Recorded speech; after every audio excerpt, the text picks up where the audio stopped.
Break पर जाने से पहले बात कर रहे थे रावलपिंडी की नूरुल ऐन के पुरस्रार केस की। उसने बीवी को इसलिए कत्ल किया था कि वो एक राज जान गई थी। आमिर वसीम के मुताबिक उसने वो राज डीपीओ तारिक जोया को बता दिया था, मगर नूरुल ऐन के केस के फैसले से पहले ही जज बदल दिया गया। इनसे पहले जो आखिर में जिन्होंने फैसला दिया वो रिफत सुल्तान शेख साहब थे, एएसजे। उनसे पहले थे राना मसूद साहब, जिन्होंने ये 1.5 साल केस सुना था। वो निहायत ही शरीफ आदमी और उनकी तरीक़ाकार से पता चलता था कि वो समझते हैं केस को, और लोग उनकी वैसे भी कचहरी में आने जाने से पता चलता था इज्जत है बड़ी। मगर वो केस के फैसले से कोई 1 महीना पहले ही उनकी पोस्टिंग भी हो गई अचानक से, और ये 15 दिन में इन्होंने फैसला भी सुना दिया रिफत सुल्तान शेख साहब ने। नूरुल ऐन के भाई को पीछे हटने के लिए ऑफर की गई थी खतीर रकम। प्रोसिक्यूटर जनरल थे उस वक्त, जो केस गवर्नमेंट की तरफ से वहाँ पेयर होते थे। उन्होंने मुझे अपने ऑफिस में बुला के एक दिन मुझे कहा कि चाय पीने आए हैं, आप मेरे साथ बैठें। उनका एक्चुअली नाम अभी मुझे ज़हन में नहीं, तो मैं फिर उनके पास गया दोपहर को चाय पीने के लिए, उनके साथ बैठा, बातचीत करते रहे मेरे साथ। उन्होंने मुझे कहा कि ये केस आपके हक में फ़ैसला होता है इस केस का, मगर उसके लिए आपको कॉम्प्रोमाइज़ करना पड़ेगा थोड़ा सा। मैंने कहा ये बात मुझे समझ नहीं आई, आप खुल के बात करें। तो उन्होंने कहा जी कि आप समझते हैं, ताउन करें, आप जैसा आप चाहते हैं कि आपके हक में अगर फ़ैसला होता है तो हम आपसे पहले बात करें। तो मुझे तो एकदम से समझ नहीं आई क्या बात की है इन्होंने।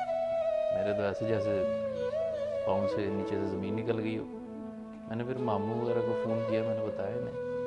उन्होंने कहा कि कोई ज़रूरत नहीं है, ये केस इतना मीडिया में हाईलाइट हुआ हुआ है कि वो अपनी पैर पे खुद कुल्हाड़ी मारेगा अगर कोई उसने ऐसी वैसी हरकत की। कमरा बंद करके अदालत के अंदर सुबह से बंदे खड़े हुए हैं, पूरा खानदान वहाँ खड़ा हुआ है, पुलिस खड़ी हुई है, मीडिया खड़ा हुआ है, और आपने फैसला कमरा बंद करके कैसे कर दिया?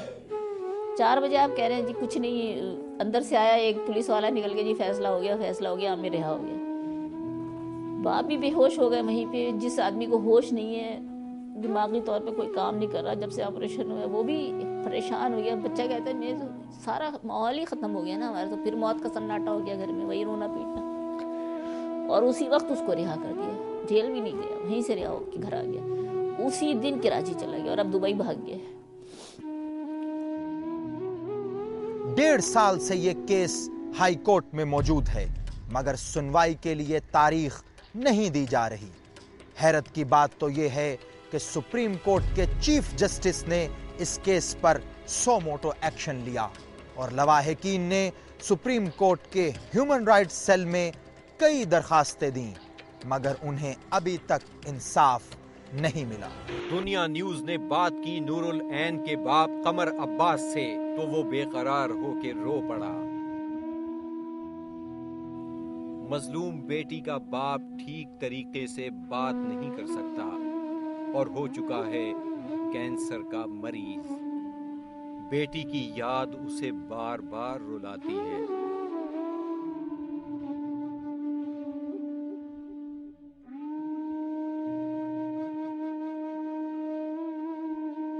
मैं क्या करूं अब, किस वक्त सोऊं, किस वक्त सोऊं, किस वक्त रोऊं। अब नूर की मां नरजिस बीबी अपनी बेटी की तस्वीर देखकर उसे याद करती है तो उसके आंसू थमने का नाम नहीं लेते।